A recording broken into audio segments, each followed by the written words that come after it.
I be in and out of cleaners like I'm Scottie Pippen. Left my elbow in the pot, a la Vince Carter. Hold up, I ain't trying to stunt, man, but the Yeezys jumped over the jump, man. Bitch, you weren't with me shooting in the gym? Long nights I perform like Mike. Anyone, Tyson, Jordan, Jackson, action. James Hard with the range on me, nigga, way back. Been flowing stupid since Vince Carter was on some through the legs arm and a hoop shit. Coach, they won't knock me off my pivot. Get it? I'm on my New York shit. I rep the Giants, Jets, New York Knicks.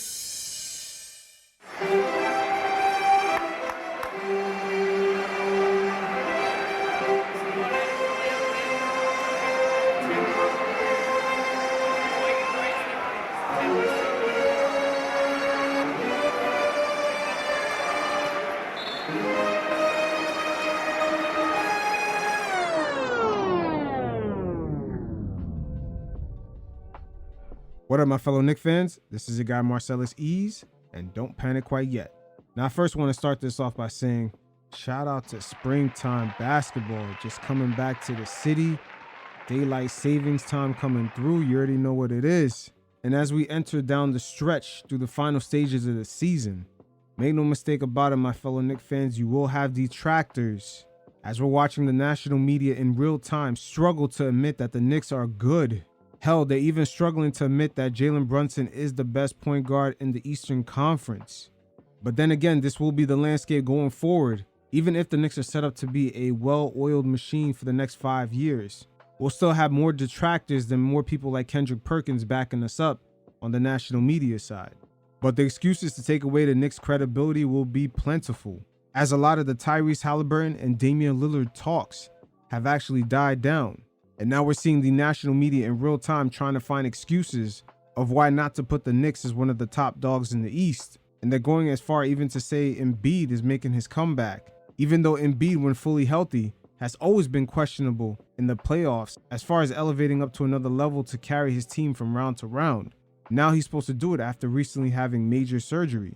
But at the end of the day, the basketball gods have finally come through, as Jalen Brunson is already battle tested as he proved last season down in Miami and the season prior, while helping the Dallas Mavericks advance through the Utah Jazz when Luka was out for the first 3 games of that series. And you mix that in with having one of the top 3-and-D guys in OG Anunoby, who low-key was a major contributing factor back in 2020 in that bubble in the playoff series against the Boston Celtics. He gave him a lot of issues. And the final missing piece that's about to make that comeback, hopefully that shoulder is looking good, Big Juju. Because even having him at 70% should be able to pull us through.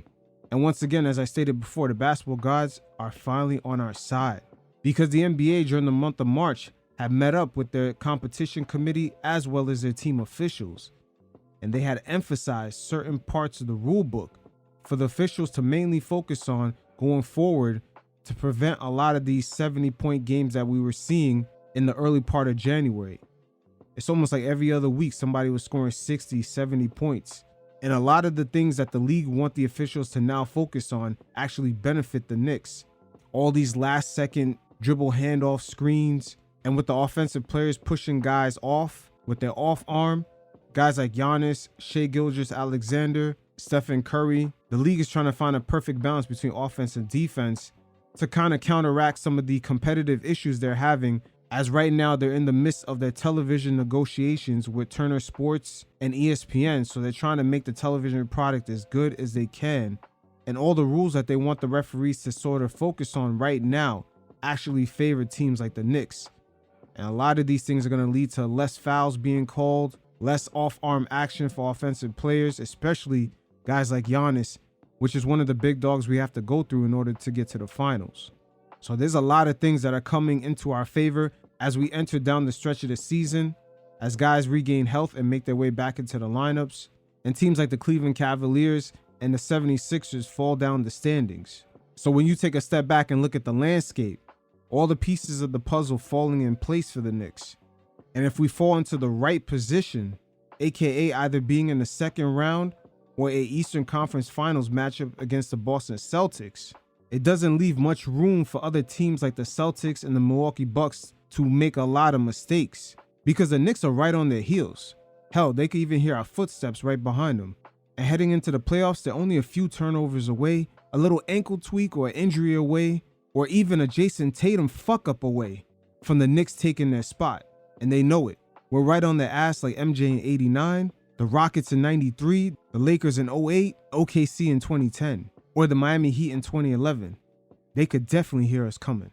So one of the national media companies that cover the NBA had held a favorable coaching poll for the players, in which Tom Thibodeau, it seems like in the back-to-back years that they actually hosted this poll, had finished number 1 for being the least favorable coach to play for, and actually by a landslide. And once again, I'm always emphasizing, my fellow Knicks fans, through the Knicks' success, they will have no allies in the media, as this poll was hosted in 2019 and for the end of last season. But right now, as a team sits in the top 4 seeding in the Eastern Conference headed towards the playoffs, now they gotta tap into parts of the negative algorithm online when it comes to the Knicks coverage and bring up the results of this poll. But this shows you the state of the league's culture. You could look at the way the past All-Star game was treated, the way players were nonchalant about it. You got even the young players that have only made a few All-Star appearances brag about how they're not taking the whole event serious, and even going far as to talking about they're just going to shoot with their offhand for a portion of the game. But certain parts of the league culture have been dialed back a bit. We see with the 65 game rule where they're trying to prevent guys from resting, and we even see NBA vets like Damian Lillard make complaints about young players coming into the league already asking for their load management days. So the kinds of players that are answering polls like this, their validity and heart is really being questioned. And Tom Thibodeau, throughout the years, there's always been a conspiracy theory about him as far as how many minutes he's letting guys play, always running guys into the ground. He's almost become the NBA's version of the UFO conspiracy theory. But a lot of it is really fluff. Everywhere Thibs has gone has had success. When it comes to minutes, Jalen Brunson and Julius Randle for the past 2 seasons only averaged 35 minutes a game. Now, them being in their late 20s, when you compare that to LeBron James for the completed 2022 and 2023 seasons, where he averaged 37 minutes a game and 35 minutes a game. And currently, as we're in the 2024 season, he's averaging the same 35 minutes a game. But yet there's no complaints about the Lakers coach running him into the ground.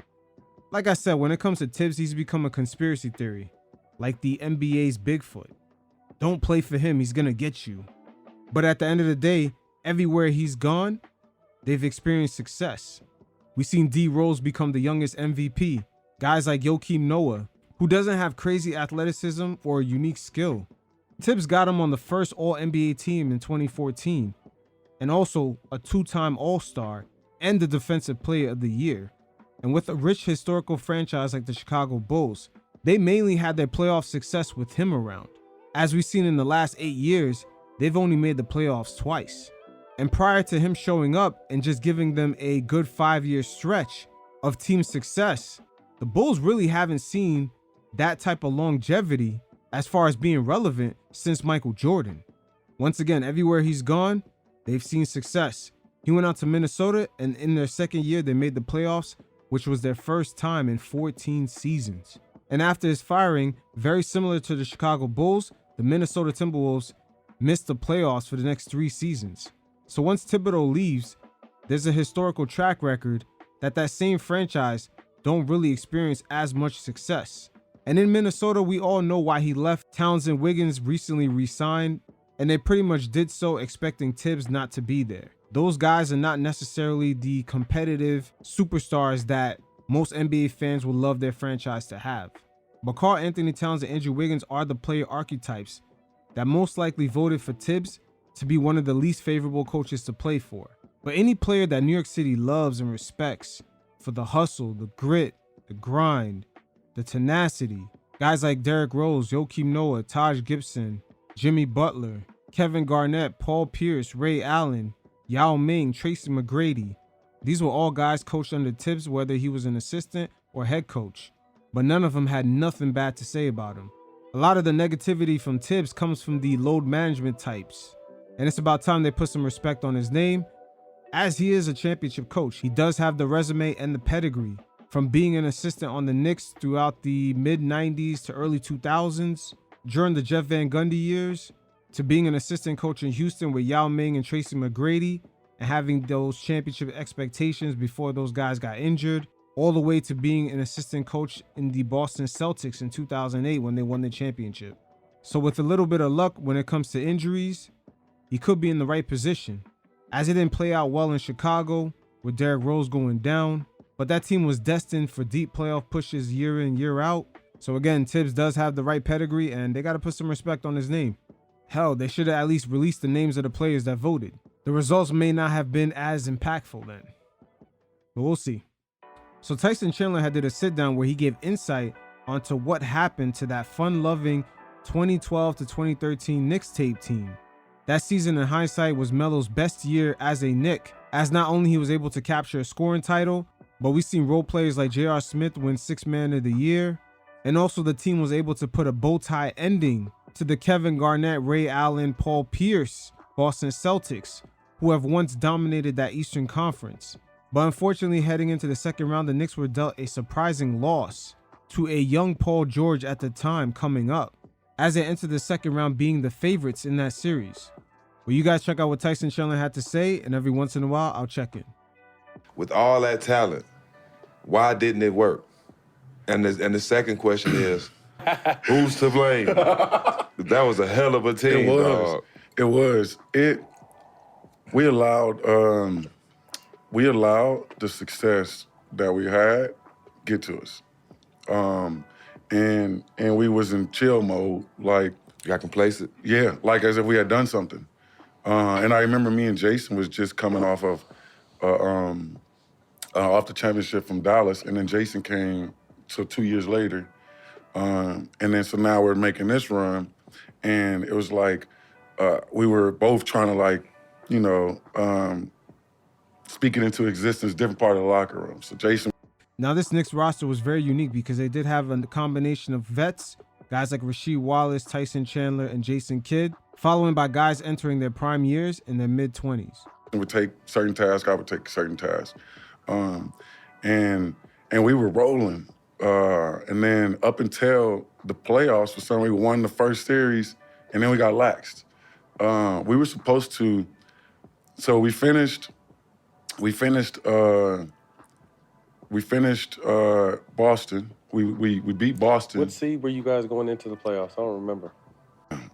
We were top three. Maybe Miami was it one or two, or you were 2 or 3? 2 seed. I thought it was 2 seed. Yeah, we were top 3. I can't remember if Miami or I don't know if India. I don't know who had to know because we had home. So the Knicks were the 2nd seed, Miami was the 1st seed, and Indiana was right underneath us. I think Miami might have been 1, might have been 2 or something like that. And we was whooping Miami that year. Like, because Melo was like on that year. Once again, that year Melo won the scoring title. It was a hell of a year, by the way.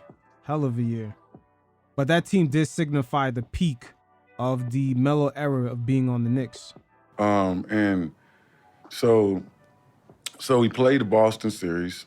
We had to play one more. We had to play. We should have beat them. We should have handled them, and we should have swept them. I think it was. Facts. They definitely should have swept them. J.R. Smith elbowed Jason Terry, causing a suspension from Game 4, and that's the game that Knicks lost.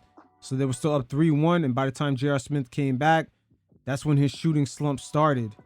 And they dropped that game also, so they had to play a Game 6 against the Celtics. And the Celtics at that time, they were at the end of their roads. But that suspension of J.R. Smith kind of threw a monkey wrench in the Knicks' momentum during those playoffs. And then we ended up having to play either 5 games or 6 games. I can't remember. Yeah. So if it was 6, we should have beat them in 5, and then we ended up having to go to the 6. The 6th game, Indiana Pacers had wrapped up their series. If we say we should have won 5, and then we both would have had just say 3 or 4 days of rest or whatever, and then played. We had to play an extra game, so then we finished on Friday, and then Game 1 of the playoffs for the next series was on a Sunday. It was an early game, and we didn't have a shoot-around. So they canceled shoot-around, which me and Jay was like, wait, no. Like, we're going to another series. Like, we got to. Now, notice how Tyson Chandler said him and Jay Kidd, once again, they're not only serving as the vets, but those two guys are the experienced NBA champions, defeating LeBron James, Chris Bosh, and Dwayne Wade all in their primes in the finals. So they already know what level of preparation and just what approach to have to execute in those key moments. And just the Knicks missing that shoot around going into the Pacers series was already sort of a red flag. Prepare for this team. No, we're gonna do it. We're gonna go over that shoot around the next morning, or during the morning of the game. So we ended up not being able to have a shoot around. So we ended up not being able to go over our strategy. Yeah. That falls on Mike Woodson right there. Who knows what's the politics at MSG, as his whole assistant staff wasn't necessarily handpicked by him. But them not even being able to go over a game plan, it definitely falls on him.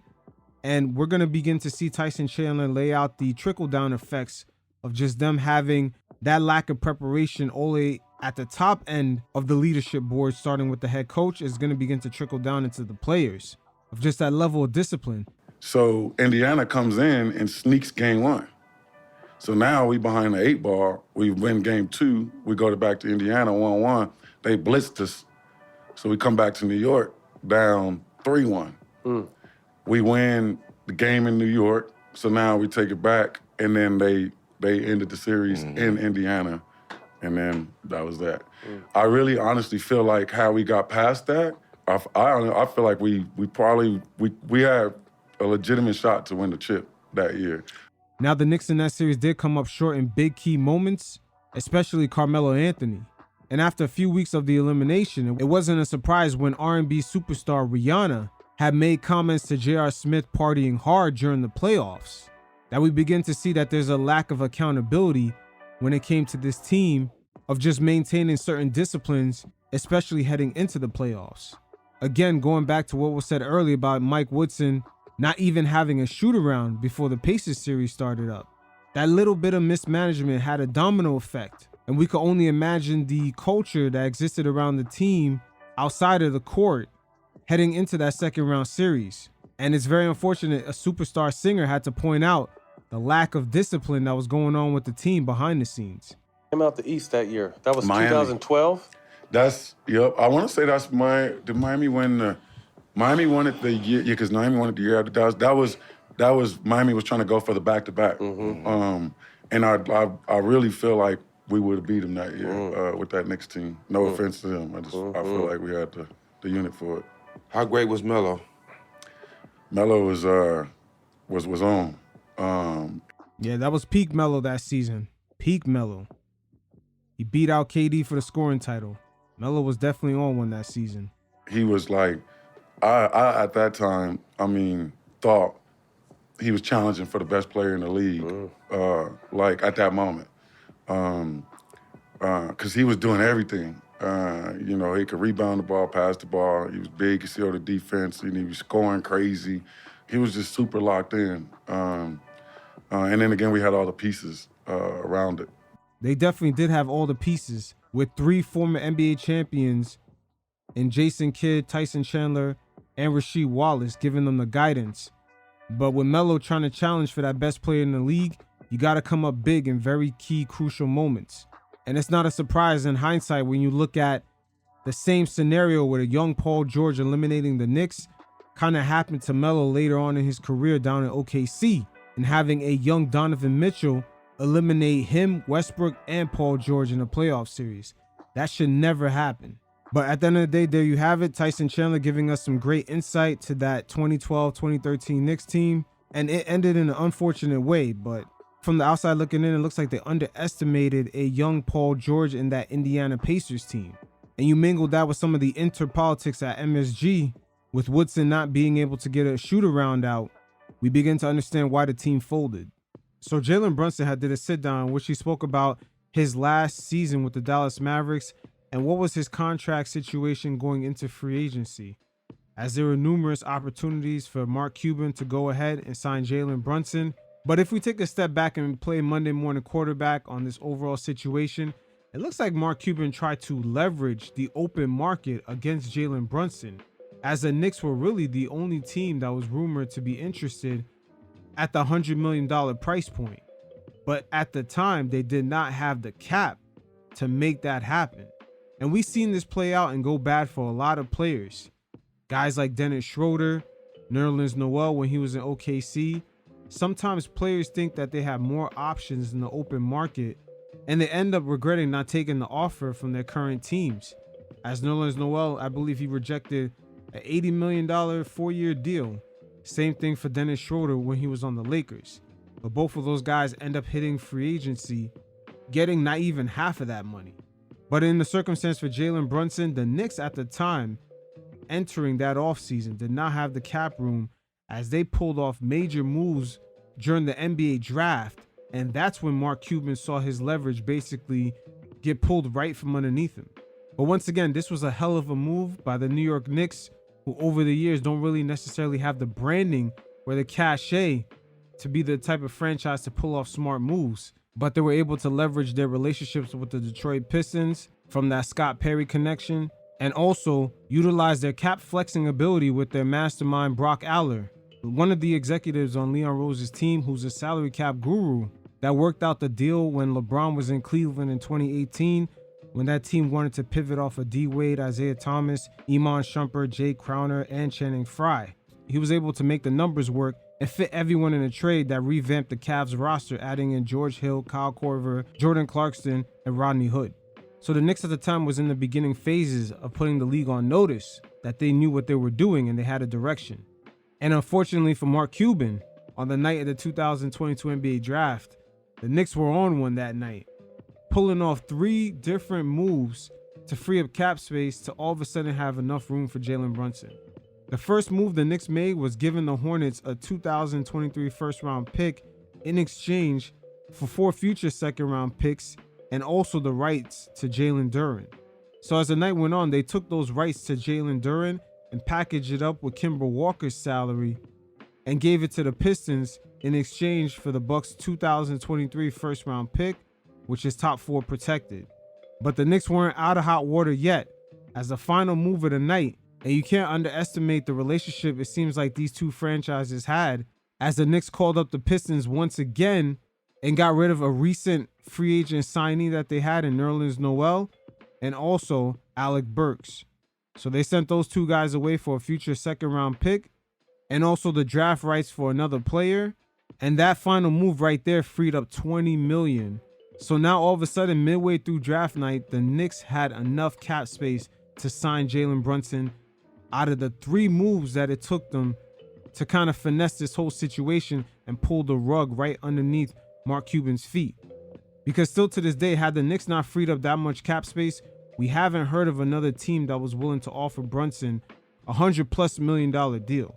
So Mark Cuban was using that same leverage that happened to Nerlens Noel when he was in OKC and Dennis Schroeder when he was on the Lakers, and took a gamble on their free agency market collapsing, thus them having to take a smaller deal. And that basically ended up backfiring on him.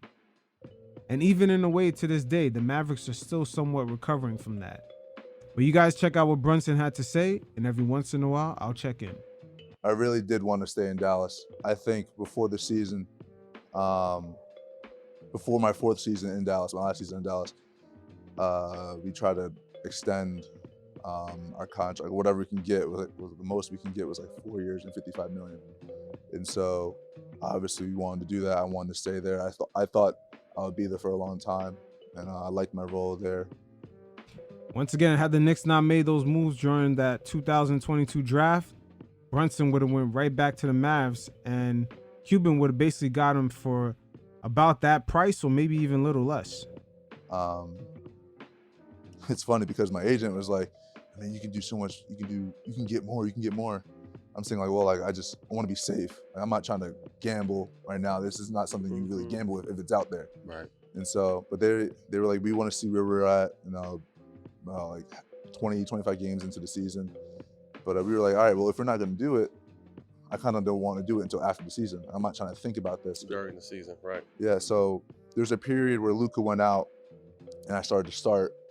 And I was playing really well. I think I was averaging like 20 and like 6 maybe. He definitely was playing well. Right there, Mark Cuban's eyes should have been on alert. All the Mavericks management. Then again, it was still early in the season. Whatever. And so it was about that 20 to 25 mark. And so we went back. We're like, hey, like, if the deal's there, we're thinking about it. Like, I'll do it. Like right now. And still, it was no. Like it wasn't a hard no. It was just like, we want to see. So I'm So like, this was Dallas. this is Dallas. This is still in Dallas. Dallas at this point still has the leverage because they're looking at the open market. Who's really going out their way trying to throw Brunson a contract right now? So there was no pressure. Okay. Because I originally wanted to stay there, Mm-hmm. and so trade deadline comes. I'm like thinking like, all right, well, if I'm not getting extended, I'm probably gonna get traded. Probably. I think the way I've been playing, like there's just like Playing well, right? I'm playing somewhat decent, and so that didn't happen. And then yeah, so like the deal came on the table after the trade deadline. I was like, no, I think I've outgrown that now. Right. Personally, that's what I thought. I was like, I think I've outgrown that. Obviously, going to playoffs. I believe at that point, it was obvious that the pairing with him and Luka could actually work. Because Brunson at that point, he proved not only he can be sort of the combo, kind of play the point guard role, but he could be that catch and shoot guy also. That's what probably shocked the Mavericks. But once again, I'm not surprised they weren't hesitant at first to offer him a contract extension due to the KP situation, them giving him an extension, and it didn't quite really work out. So they might have been hesitant of giving other players until they could see how they fit with Luka.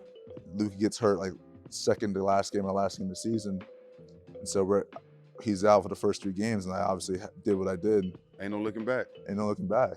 Woo! Them playoffs, boy. Brunson was cooking Mitchell. Games 1, 2, and then 3, I believe, without Luka in there in that playoff series with the Jazz. And by the time Luka came back, they pretty much dusted the Utah Jazz.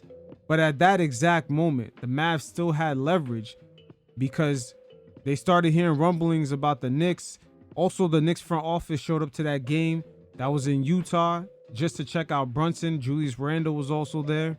So the rumblings of Brunson going to the Knicks started getting loud, but the financials still didn't make sense at the time. The Knicks did not have enough cap space, and it didn't look highly likely that they were going to be able to give him a large enough deal, and the Mavericks could not only match it, they could actually offer a lot more. And so that all happens. I'm trying to think of my timeline so I don't mess up. So they'll be losing the Western Conference Finals. And I remember seeing something on Twitter after the game, and it was like Mark saying, hey, like we can pay him the most money. And so he says that on Twitter. He says it like in an interview, like with whatever. Yeah. Mm-hmm. Mark Cuban is one of these guys that love to criticize Twitter so much, but he uses it in order to market the upcoming pharmacy that he wants to launch or just any show or product that he has. But from time to time, that platform also serves as his Achilles heel, because with his back and forth with Elon Musk, they clearly have taken him off the algorithm. So he doesn't really gain as much visibility as he once did before for any audience that doesn't necessarily follow him on that platform. So he does have a love and hate relationship with Twitter, but at the same time, he was trying to gain the leverage right here and just giving Brunson an illusion of loyalty, because it was not until the Mavs got eliminated that he started making Brunson comments throughout the media here and there. He's like a boyfriend that broke up with an old fling, but from time to time he texts her every time he sees that she could potentially get a new man. That's Mark Cuban in that situation. My guy right here is sort of dirty macking in a way. Like literally right after the game. And so I'm thinking like, all right, I'm okay. I just after that, it was like crickets. From my point of view, I can't speak to anyone else. Just from my point of view, it was crickets. And so, and obviously I saw like New York making moves and saw all that stuff. I was like, that's that draft night. That's that draft night. Once the Knicks made moves, Mark Cuban knew at that exact moment, Brunson is gone. He's that poker player chasing that last card on the river, and he crashed out. Home. Close to home. 2 hours away from where I was, or an hour away from where I was born. Yeah. Parents live on the East Coast, whole family's on the East Coast. So I started thinking like, yeah, this could be a real thing. And so then here we are. And soon after the Knicks made all those moves in the 2022 draft, that's when you hear Mark Cuban saying that there was interference in the negotiations. He started making comments about Brunson's father being in the way, other agendas, and the whole Porzingis experience had blown up in his face. So Cuban at that point was 0 for 2 and just finding key pieces to put around Luka. But it is what it is. You hear from Brunson himself. Cuban never offered Brunson anything. Like he said, it was crickets. So Looks like the Knicks definitely called his bluff. So on the Brunson dealings, you know he bitched to Adam Silver that the Knicks had a little interference. Because Cuban, we know you. You seem like the Dirty Mac type. Because Cuban loves to bitch. He's the one that put that investigation after the NBA Finals didn't go his way the first time around against the Miami Heat. So we already know he has no problems bitching to the league. And all that bitching ended up costing the Knicks to lose a second round pick. So we already know Cuban is that Dirty Mackin type. And with all that bitching that Luka is doing down there in Dallas, it seems like he found his perfect fit. So it is what it is. Definitely hit up the mailbag in the description below. Drop your questions. And until next time, you fellas stay safe. Peace.